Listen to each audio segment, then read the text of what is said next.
Today we are continuing our series on bone health as it relates to osteoporosis. And this morning we are focusing on exercise because get this, 1 in 2 women in the U.S. over the age of 50 will have an osteoporotic related fracture in her lifetime.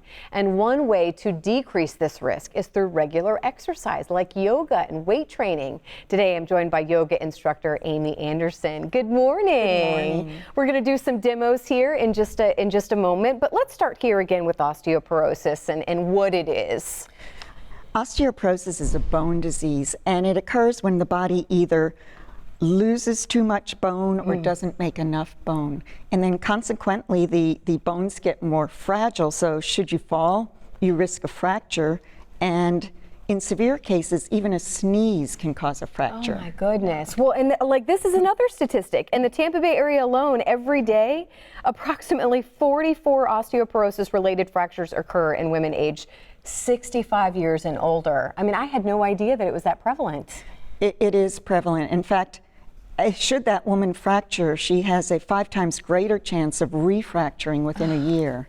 So this is the crazy thing though, but here we are talking about yoga and how this may be able to help. I think when you first hear this about bone trouble and that you think, well, you can't do that, it's not safe, but talk with your doctor before you do any of this, but talk about how yoga can actually help with this. Right, and again, I want to emphasize, caution, you speak with your healthcare provider before you start, but one of the ways that yoga helps is it helps with flexibility, it helps with balance, and it helps with strength.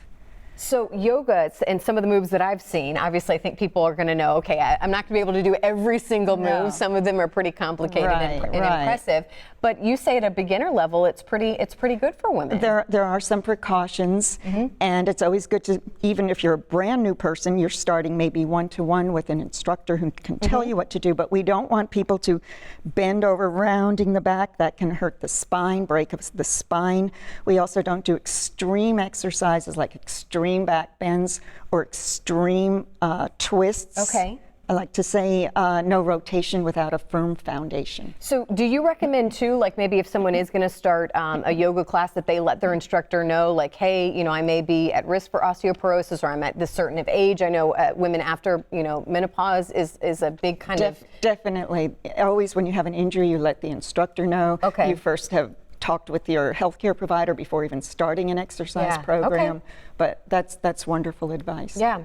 Well, let's talk about you're gonna demo some moves for us here, or kind of show us some examples. There's 3 in particular that you say are these considered beginner yoga poses. What are we gonna see here this morning? We're doing 3 poses. We're doing Cobra, high lunge, and chair pose. Okay. So are these good for women with osteoporosis or maybe at risk for osteoporosis? These are, and we're showing the modifications as well, and we're making the pose fit the body rather than the body fit the pose, and I'm working with Susan and Beatrice from Sun Yoga. Thank you, ladies, for being here. All right, well, go ahead, start with which one are we going to do first? Our first one is Cobra pose, where they're getting down on their mats. Okay. But onto their stomachs. So we come on down, flat, onto your stomach, spread the fingers.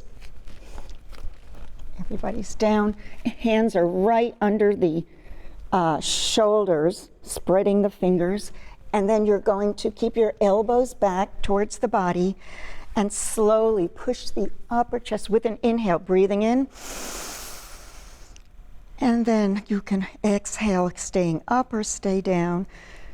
I would suggest your first time, maybe just 1 breath. Otherwise, you can stay up, always keeping a little bend in the elbows. And you can see it's a back bend. Okay. Actually, you are doing a back bend.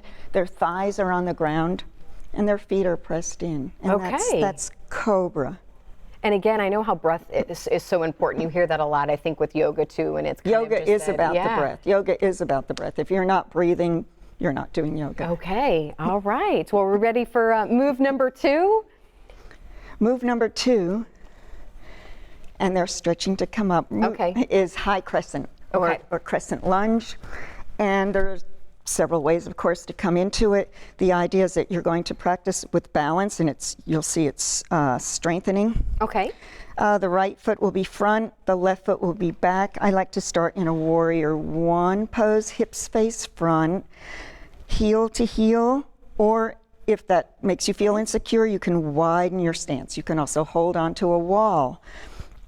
From here, we inhale the arms up and come onto the back of our foot. And you can see Beatrice has the straight spine, her arms are up. The arms get tired in this pose. You can always bring them down. In fact, if you want, you could even keep them on your hips to keep your hips stable. Okay, we only have about 30 seconds left. Do we have time for one more move here quickly? The last move is chair pose. Everybody likes this. You're going to take a chair, feet are hip distance or wider apart. Inhale the arms back, come into a squat, and your weight's more on your heels. You can see you're using your quadriceps for strength. You're stretching out the spine. There's balance involved, and they're breathing. Well, and again, I think this is such a good example. I think when you hear that, wait a minute, we need to do more fitness, this is a great way to do that. As we close here, we're going to put that website up where you can find more about osteoporosis. But what's your take home, again, as maybe someone, women are getting ready to start yoga? I want women to feel empowered with their bones. I want them to find out about their bone health, to start a good program. There's so much you can do. Exercise alone, once you have osteoporosis, may not be enough. Yeah. Well, again, take charge of osteo.com. Ladies, thank you so much for coming in. We learned a lot this morning. We really appreciate your time. Thank you. And of course, we'll put more info on our website too that you can find.